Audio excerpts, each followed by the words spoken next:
Khairpur Nathan Shah शहर में हिकु इदारे वापडा जा ब कानून सिटी 1 ऐं सिटी 2 बिजली 20 कलाक बंद रखी थी वञे। नायल SDO फ़हीम के खिलाफ शहरी रोडन ते निकिरी आया। सोहेल चांडियो, वकील एजाज बुगियो, ज़मीर मोहम्मद अली चांडियो, एजाज बाबर, नवीद कुर्बान बुगियो जी अगवानी में रैली SDO खिलाफ जबरदस्त नारेबाजी, हथरादु, लोड शेडिंग खत्म करण जो मुतालबो।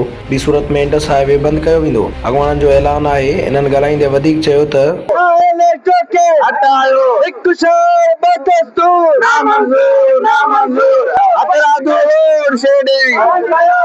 शहर में लोड शेडिंग बिजली खपाइण 24 कलाकनि मां जॾहिं शेड्यूल आहे 8 कलाक लोड शेडिंग करण त हू 16 कलाक 15 कलाक 14 कलाक लोड शेडिंग करे रहियो आहे। जेकॾहिं एयरपोर्ट नाथन शाह जे मख़सूस इलाक़नि में लाइट अचे थी त हुनजी ट्रिपिंग जारी आहे। ट्रिपिंग सां गॾो गॾु 15 मिंट लाइट हले थी, वरी जेको आहे बंदि थी वञे थी। असां ही मुतालबो बार बार कयो आहे, सोशल मीडिया जे ज़रिए, ऑफिसनि जे ज़रिए, पर को बि तदारक न थियो आहे।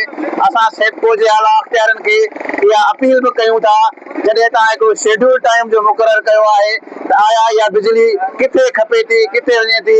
इहे बि इतला तव्हां जेका इंडस्ट्री लाइन आहे, एक्सप्रेस लाइन, उन मां मख़सूस माण्हुनि खे लाइनूं ॾेई बिजली जेका खपाई वञे थी ऐं यूनिटनि जी भरपाई जे लाइ जेको ग़रीब तबिको आहे उन्हनि खे ॻरा जेके बिल मोकिले उनखे तंग कयो वञे थो ऐं उनखे मजबूर कयो वञे थो त जीअं हू वधीक न पुछी सघनि। जेकॾहिं असां हिन महिल निकिता आहियूं त असांखे न्यापा मिलण शुरू थी विया आहिनि।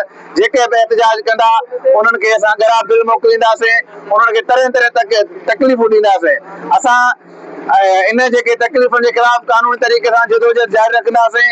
असीं बार बार CO सखर एजाज़मन चन्ना के लिखत में एप्लीकेशन मोकिलिया आहिनि, मीटरनि जा हवाला ॾेई करे।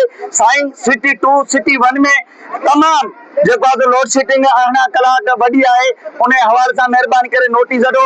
पर अफ़सोस सां चवणो थो पए त CO सखर नोटिस वठण जे लाइ तयारु न आहे। आम ज़रियनि मां मालूम थियो आहे त हिन SDO फ़हीम शेख जी मथे ताईं ॾेती लेती आहे, जेको हिन जे ख़िलाफ़ को ऑफिसर एक्शन वठण जे लाइ तयारु न आहे। जेकॾहिं एक्शन न वरितो वियो त इंशाअल्लाह ताला जल्दी हिन SDO जे ख़िलाफ़ हिकु भरपूर वॾी तहरीक जो ऐलान कयो वेंदो। हिकिड़ो शहर जो तबिको आहे जेको मलेशिया में निंड पियो थो करे, ऐं हिकिड़ो शहर जो तबिको आहे, शहर हिकिड़ो आहे, तबिका ॿ ठाहिया विया आहिनि। इहा शहर खे हिननि जी विरहाइण जी हिकिड़ी जेका चुरांग आहे जेका असांखे क़ाबिल क़बूल न आहे। हिकिड़ो शहर आहे, हिकिड़ो दस्तूर हुजणु खपे, लाइट जो हिकिड़ो ई टाइम हुजणु खपे। बाक़ी जेका इहा हथरादु लोड शेडिंग आहे इहा असांखे करण क़ाबिल क़बूल न आहे। अगरि इहो ईअं ई रवैया हिननि जा रहिया त असां इंशाअल्लाह next time super highway block कंदासीं। महिरबानी। शहर जा माण्हू मज़दूर हाली नौजवान सभु जॻह ते ही गर्मी जा 47 माण्हू आहिनि।